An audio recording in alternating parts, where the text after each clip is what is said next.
Kamu tuh ya kalau jadi anak gadis ngeyel banget dibilangin. Mama lu tahu nggak denger omongan tetangga tentang kelakuan lo di luar sono? Ya, tetangga dengerin, gua kan anak lo. Ya tapi kamu harus sadar dong, Neng, kamu tuh gadis, gak enak dilihatnya sama tetangga. Jadi kamu mau lihat gua, hah? Gua pergi dah. Astagfirullah nih anak ya. Mau kemana? Begitulah penampakan pagi hari di kediaman Emak Nanda. Sudah menjadi rutinitas sehari-hari untuk mengawali pagi dengan menasehati anaknya itu. Anak dari Emak Nanda bernama Leha. Ayahnya sudah meninggal sehingga Emak Nanda harus mengurus anaknya seorang diri.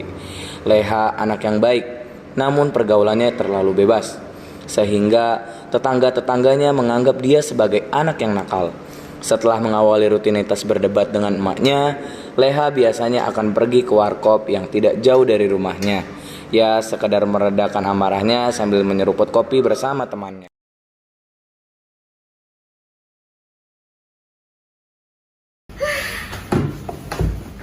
Sama mana? Salah, Pak. Siapa ini? Yang hari ini siapa yang menang nih? Nggak ada yang menang, Pak Sri. Ya nih, kamu tuh harusnya tuh jangan bolos sekolah terus lah. Orang kamu tuh kasihan tuh udah banyak kamu malah kayak gini. Kamu lakinya tuh si Jawa lah gitu lah. Kan juga saya kalau mood juga datang, Pak, tenang aja. Ayo aku pada ngomongin gue ya lu. Udah ah, Bapak mau berangkat ke sekolah dulu. Jawa, udah mau Jawa. Ya.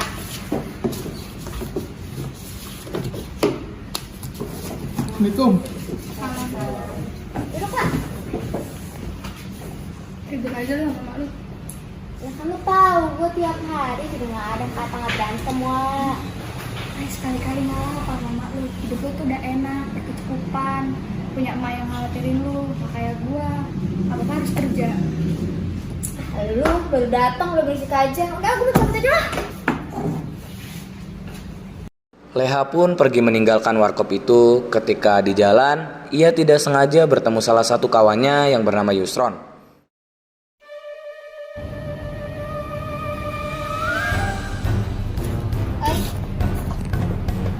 Biar aja lu. Yoi, mas ini ngapain sendirian di sini? Gabut gua nih mau mangsa. Tapi itu udah lama nggak nyopet kemarin udah 20. Isi, es lah. Lu tau nggak ada bot yang bonus mencari mangsa? Tahu udah ya, es. Leha dan Yusron pun segera mencari mangsa, dan pada akhirnya mereka berniat melancarkan aksinya kepada seorang ibu-ibu hamil.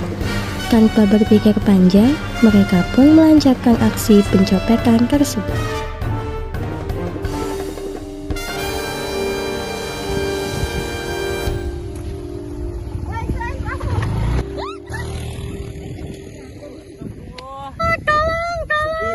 Aduh, Mama gak apa-apa kan? gak apa-apa. Jadi mau ke kantor polisi dulu di sini ya, Ma. Ya udah. Jadi tinggal dulu ya, Ma. Bentar. Ke polisi kalau. Apa dek? Kenapa dek? Tadi mama saya kecopetan, terus jatuh. Ya Allah.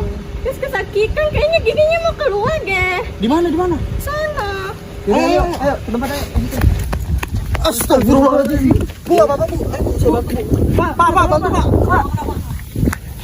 Kenapa? Bantuin ke bawa mobil ini. Habis.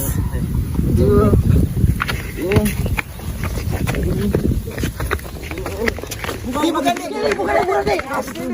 Buka. Kepala dulu. Masuk.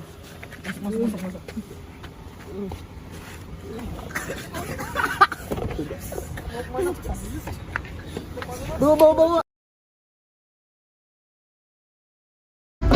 Pak, di sini ada rumah sakit. Rumah sakitnya jauh banget, Mas. Adanya dukun beranak. Mau saya anterin? Ya Allah, yaudah nggak apa-apa deh mas. Yaudah. Ini bu, ada di belakang bu. Di sini, Ma. Udah semua kan? Semuanya udah masuk? Ayo kita berangkat. Anak kecil dan 2 polisi itu pun pergi menemui ibu-ibu hamil itu. Setelah berada di tempat kejadian, benar saja air ketuban sang ibu sudah pecah dan harus segera diambil tindakan. Setelah berdiskusi singkat, akhirnya demi keselamatan ibu dan bayi, ibu hamil itu dibawa ke dukun beranak yang tempatnya tidak jauh dari situ untuk melangsungkan proses persalinan. Ya,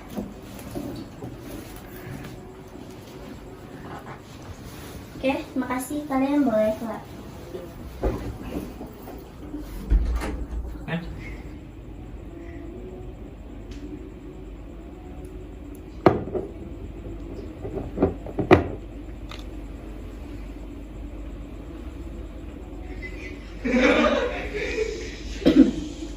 Ayo Bu.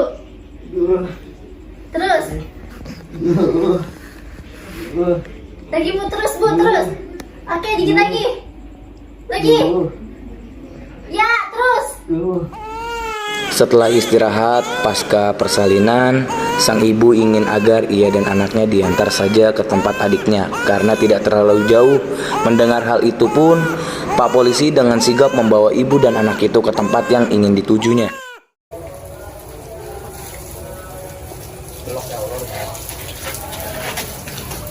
Permisi. Iya, ada apa? Mas, kenapa? Apakah benar ini kediaman dari Ibu Ajara? Iya benar Bapak, kenapa? Bisa tolong panggilkan? Iya sebenarnya dipanggilkan dulu. Assalamualaikum Ibu. Ibu ini nyariin. Loh, ada apa nih? Kok ada polisi? Bapak kasih kenapa?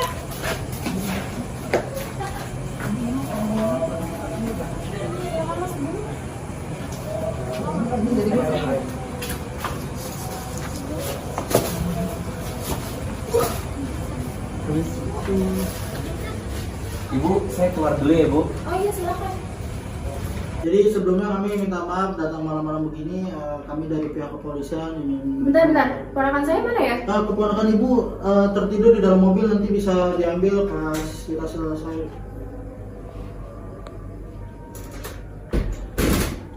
Mama kan ninggalin aku sih. Loh, kamu kok udah bangun?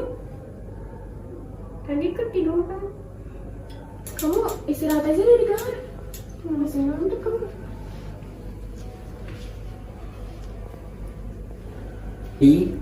Datangnya kami ke sini sebenarnya ingin mengantarkan sekaligus mengabarkan bahwa tadi pagi saudari kita mengalami musibah.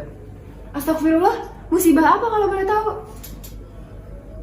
Jadi dalam perjalanan saudari kita menuju pasar, Gita ini mengalami kecopetan di jalan. Dan sampai saat ini pelaku pecopetnya masih belum ditemukan.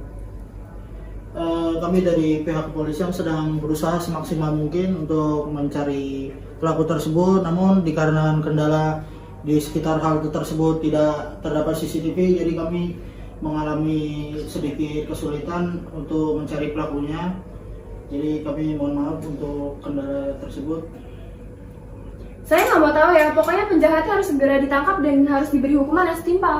Siap Bu, nanti kami sudah mengirimkan personel untuk mencari dan kami akan menghubungi Ibu ketika pelaku tersebut sudah ditemukan.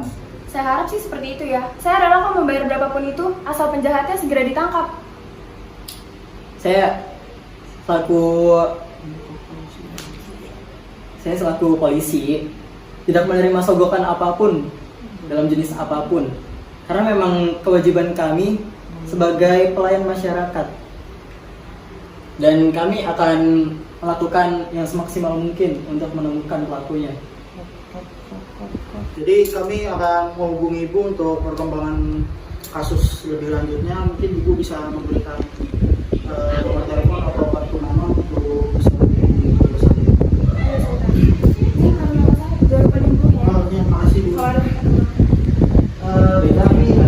Kami dulu diri karena udah malam gak enak sama tetangga, jadi mohon pamit dulu. Kasih ya Pak. Ayo Bu. Makasih ya Pak. Kabarin jangan lupa. Iya Bu.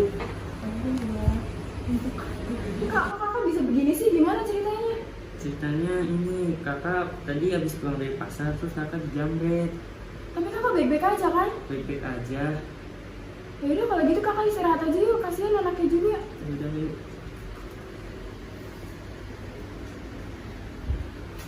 Dua minggu selepas kejadian tersebut, pelaku berhasil ditangkap. Mananda sedih melihat anaknya harus mendekam di sel tahanan. Mananda bersikeras agar anaknya dapat dibebaskan. Ia berusaha bernegosiasi agar masalah ini dapat diselesaikan secara kekeluargaan.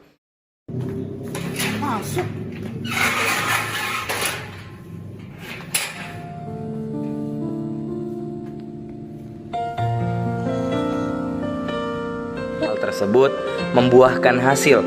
Pihak korban setuju untuk membebaskan pelaku, namun dengan syarat untuk tidak mengulanginya kembali. Melihat usaha emaknya untuk membebaskannya, Leha pun tersadar akan kesalahan yang dilakukannya selama ini.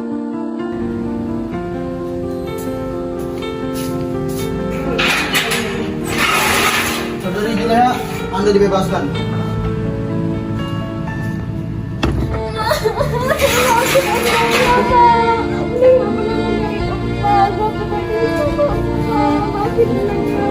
Ya, Mama maafin Leha. Mau bagaimanapun, Ma tetap mati, Neng. Dan tobat ya, Neng. Jangan diulangi lagi. Dan jadi anak baik ya. Makasih ya.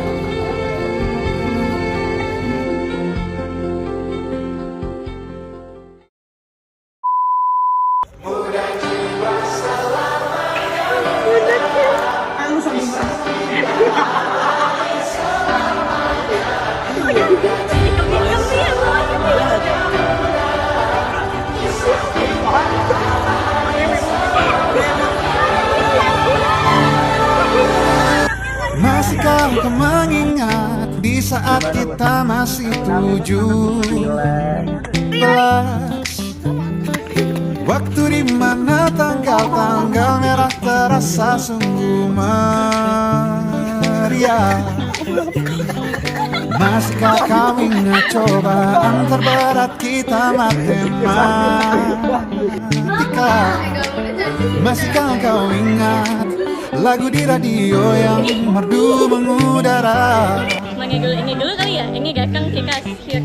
Kita masih sebebas itu, rasa takut yang tak pernah mengganggu, batas naluri bahaya, dan tingginya lebih logika.